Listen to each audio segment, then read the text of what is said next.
路边这棵树的叶子，主下专治顽固咳嗽，不花钱。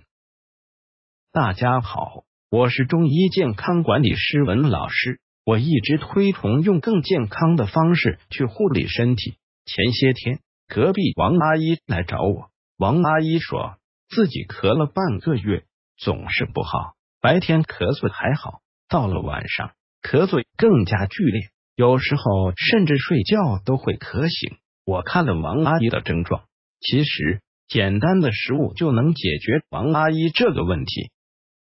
我现在即是一个母亲，也是父母的子女，平时家里有人感冒咳嗽，很多人的第一想法就是赶紧吃药，其实不必这样，有时候反而会适得其反，尤其是老人和小孩，体质就相对于弱一点。一般说来，对于咳嗽，我最常做的还是煮枇杷水，方法非常简单：一、取5到6片新鲜枇杷叶，在流动水中冲洗掉脏物；二、刷子刷干净背面的绒毛；三、减小备用；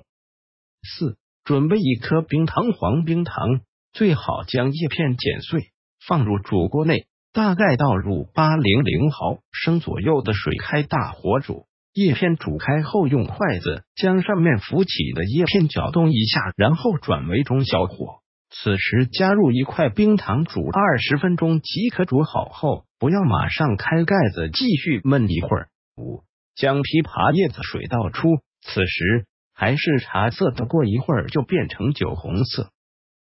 带着淡淡的枇杷叶子的清香煮出的水，当成日常茶饮，每天可以少量服用3、4次都可以，大人也可以用止咳化痰，效果很好。平时工作中我都会尽量给大家一些简单易操作的，平时在家就能自己动手操作的。早些年间母亲的胃病也都是依靠食物给养好的，我平时会在朋友圈分享一些好法子，大家看着也很方便。